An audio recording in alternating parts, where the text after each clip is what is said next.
Welcome back to Celtic State of Mind. I'm Paul John Dykes, and tonight I'm joined by Lawrence Connolly. We're here to talk about Motherwell 0, Celtic 1. It's a quarter-final, Lawrence, of the League Cup.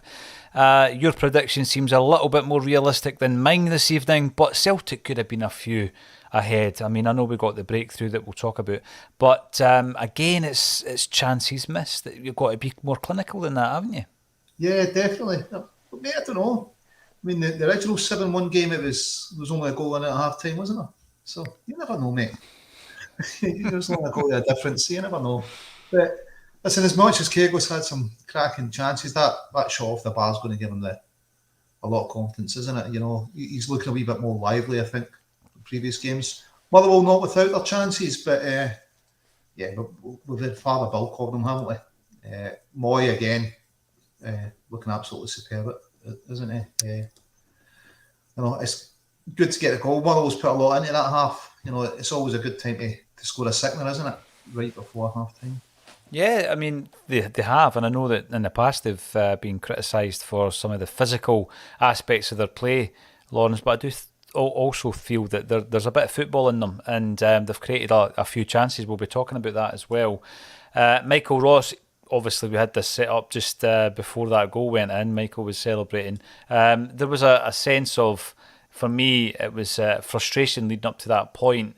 And then you were just delighted to go in a goal up because, you know, Motherwell 0-0 at half time, Lawrence, would have really been galvanised by the fact that they managed to snuff out the threat from Celtic.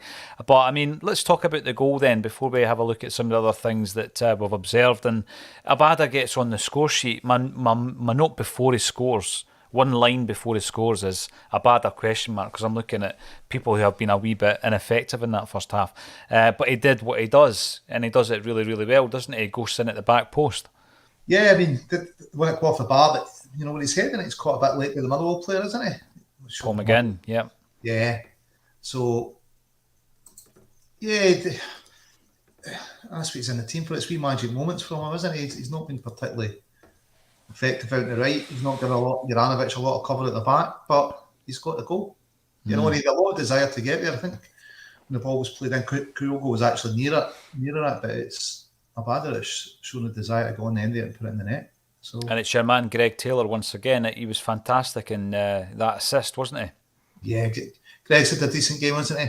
Yeah, just picked up from where he left off, you know, after his rest. But I think Moy, Rio, both of those have been absolutely outstanding. It's just finishing it off. It's that, you know, I really think we need a striker to lead the line. You know, many would have had if you'd had a Macaveni up top. Oh, the thing is, we'll have a wee chat about Kyogo because I agree with what you say there. That strike off the bar, he hit it so sweetly, Lawrence, that he will know just how good a strike it was. You know, it could easily have gone ricocheted off the bar into the net behind the goal line. And at first, I'm looking at that chance Abada missed because I just think he's mistimed his header, he's mistimed his jump. But yeah, I did think the boy went in a wee bit heavy on him, Paul McGinn. But yeah, it was unfortunate. Michael Caton-Jones, how good is our approach play? I think, yeah, we really have crafted some fantastic chances. Nihilist, Jack, Kyogo and clinical, two most spoken words this week. That word clinical keeps creeping back up after our 6-1 emphatic victory on Saturday as well, and we thought that we could have put clinical to bed. Paul O'Brien creating enough chances. Hatate needs to be tidier on the ball. I think Hatate largely had a very good first half. He's been one of the more creative players, Lawrence. We spoke before the game that he does try the risky pass, and it doesn't always come off though.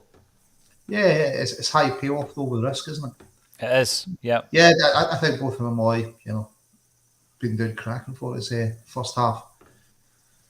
But yeah, clinical. Sometimes it looks like we're trying to walk it in. Other times you can see maybe Kyogo's not always played as a striker. I know Liam goes on about it. You know, and so does Jared. You know, he was a left winger really before he came to us. Yeah. And maybe that's still shown a bit. But you know, it's 1-0. Motherwell 2 or 3 decent chances, but you know we probably have 2 or 3 times the amount of decent chances they've had. So as much as it's a fairly comfortable 1-0 so far, I'd say. It is. There was one chance in particular that we'll cover. I'm going to bring in as many comments as possible. John Sweeney comes in to say we deserve the lead, but it should be more. And some bad misses there. Just going back on the Hatate point, Lawrence, I think O'Reilly's been a wee bit more wasteful with his passes, which is unlike him. There's been a couple of crossfield passes where it's hearts in the mouth moment, and we've lost possession. Yeah, a couple of was cut out when he completely telegraphed into you. You're going, oh no, mate. You've opened up your body. He knows where you're going to put this. Crossing the middle, player just stepped on it. Was it Van Veen gets the shot off instead of slipping in McKinstry? But yeah, a wee bit slacker than usual. But there's still 45 to go. I don't think there's too much to complain about in that. We've played, other than we need to take more chances. No, you're right. I'm trying my best not to complain. There is one thing we'll talk about before we go into the second half, though. Patrick James Simpson passing in and around our own box will cost us. The keeper looks uncomfortable with it. I was thinking in the first half, well, there was obviously the mishap, let's say, with Maurice Jentz, a player who we've been heaping praise on, Lawrence, and he makes an absolute pig's ear that, and it creates a chance for Motherwell, which they should score. And the boy hits it first time way over the bar. But more concerning than that, I would agree, is the fact that Siegrist doesn't seem used to that type of play. I know that Joe Hart has been criticised in the past for delaying or dilly-dallying, sometimes losing the ball as he did in Europe. But Siegrist, it's obviously going to be difficult for him to come into that style of play if he's not used to it. He was a player who made his name, he was a goalie that made his name as a shot stopper at Dundee United. He wasn't a guy who, was playing 40 yards out of his goal and trying to keep possession and play that way that Ange likes to play, was he? Yeah, he needs to get experience at some point. He's also going to be a wee bit ring rusty, isn't he? He's not played for a while. He's a little comfortable with it. Not particularly, but I don't think he's been done too badly with it. Certainly, Jens was, as you touched, was to blame for that chance. He just seemed to go to sleep, didn't he? Just completely lost where the Motherwell boy was. But listen, he's not too much to do with Siegrist. I wouldn't actually say he's looked uncomfortable. He's made saves that he probably should make. It's decent enough from Siegrist, but it's what you'd expect from him, isn't it? Motherwell, I suppose that one chance the boy's got to do better with. He should score outside of that. The rest is probably half chances, isn't it? Yeah, I think so. Talking of chances, though, Lauren, some of them have fallen to Kyogo. The first one, obviously, it was a miss from Hatate's pass. Big chance for him. But he followed that up with the strike against the bar, which was an excellent effort.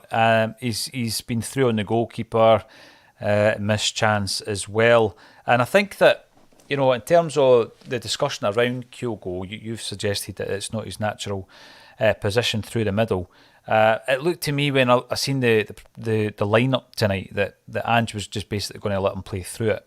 And before the game, we had a couple of comments saying he needs a couple of goals. That sometimes that's all he needs as a striker. He needs to get that goal, get the breakthrough, and the confidence starts to return. Yeah, definitely needs confidence. But yeah, I mean, he finishes like a winger. That one-on-one with Kelly's closing down really well there, hasn't he? I think he's a decent goalie. He's a decent keeper, Lawrence. Yeah. I think the first one's he should really put that inside the post. He stepped in and he just put it the wrong side of the post. I think he's confident, he puts that away. But the one-on-one, the keeper's done really well there. He's come out, closed it down well. Cracking strike. But yeah, another goal or two, he'll be back in form, no doubt. But I suppose it's not this level that really missing the chances or missing the amount of chances hurt us. It's Champions League level that hurts us at. Well, it's twofold, because if a Champions League team gets the chance we gave to Motherwell, they're going to score it. They're going to capitalise on it. They're decisive and they're clinical, to use that word again. And when you're up against a team like Real Madrid and you miss a chance like the one Maeda got, then you're doubting whether or not you're going to get such a clear-cut chance again. Watching this game launch, Celtic will create loads of chances in the second half. Yeah, and that's the difference. Yeah, we're going to go. You wouldn't expect, if you get another 2 or 3 second half, you wouldn't be unsurprised. But Kyogo was a wee bit short of form, but so is Giakoumakis. I think we'll be dipping in transfer window for a striker. Let's break away for a second and talk about transfers then, because I've been saying that the two areas that I would like to strengthen, Lawrence, is centre forward and centre half. And I think tonight again shows that with Welsh and Starfelt both being injured. And then previously it was Starfelt and Carter Vickers both being injured. We've got 4, but it's like you're down to the bare bones. There was a suggestion in that first half that Abielgard could slot in there. I don't want another near Beaton situation, Lawrence. I want a centre half to be playing there. So there has been issues. You suggested a while back that it would have made sense to get Stephen Welsh out on loan.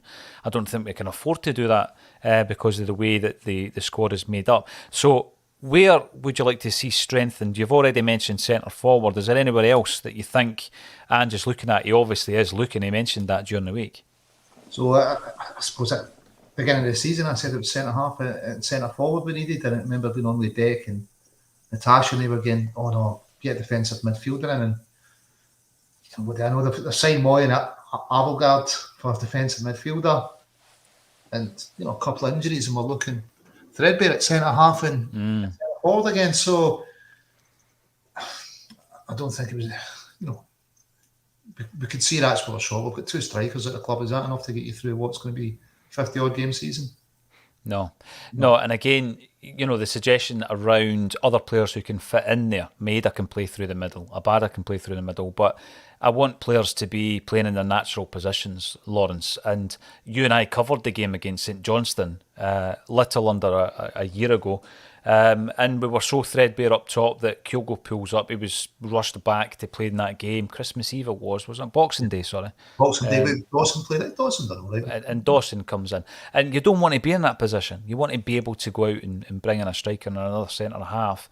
I've also been keeping my eye on some of the players that we have out on loan at the minute. And Conor Hazard picked up a winner's medal, a league winner's medal, fair play. Ayeti has started scoring a few goals, and Mikey Johnston has been on the score sheet. Who else do you think would benefit? Are there any players in that squad at the moment, Lawrence, that you're thinking, we're a bit top heavy in your position, let's get you out on loan? And do you think that may be an option for some of our fringe players in January? I thought for Welsh beginning of the season, bringing an experienced centre half, probably look at free transfer or loan markets on the real experience to be your fourth, which essentially would probably be your 4th choice centre half, and get Welsh get minutes in his legs. He's had a few for us, but I think if Jens Starfelt and Carter Vickers are fit, he drops back to 4th choice. I don't think it serves his development well. What's Gucci going to do between now and the transfer window opening? If he's not getting game time between then and now, it's a long time without game time for him. I think one of them in that position, Lawrence, McCarthy or Gucci, I think one of those would benefit, wouldn't they? So I think for Europe, you need your homegrown quota, don't you? So I think Robertson, McCarthy, I think they'll stay. That's if we're in Europe after Christmas, of course. But if not, I don't think we'll put McCarthy out on loan. I think he's quite happy, he's reliable. Would another loan spell suit Scott Robertson? He's had 2 decent loan spells.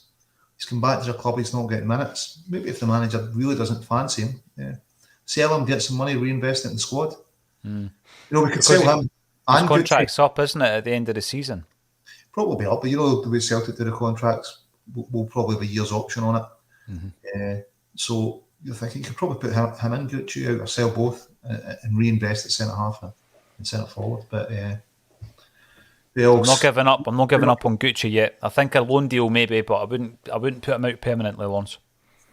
Yeah, no, you were initially saying loan deals, weren't you? But how long has he got left in his contract? 2.5 years. It's just we're so busy in that part of the park for players. It's seeing them fitting in and who's going to take over from. Callum's not going to be missing forever, and once he's back, he's further down the pecking order. I just don't see him getting a lot of game time at all. But yeah, drop Welsh out. Try to think who else is maybe benefit for loans. I think that'd be it if we get a decent centre half in for cover. Put Welsh out. Robertson, I think it's Selly. He's just not going to get a chance, is he? No, I don't think so. He needs to get out there and get games at his age. Moy is getting a lot of praise in the comment section. Patrick Harrell points out pass rate brilliant. Yeah, absolutely. And I even thought he burst into a fair old pace when he was backtracking there in the first half. I thought to myself, well, he does have a bit of pace about him. We're just... What was that? Does that compare to yourself? Most of them do. We're just about to kick off in the second half. Lawrence, I think you said, was it 3-0? 3-0? I went 3-0 in the end, yeah. Okay, right. Well, that seems to still be on. Let's get back to the action. Thanks, everybody, for getting involved. And thank you to Lawrence Conley once again for joining me on A Celtic State of Mind.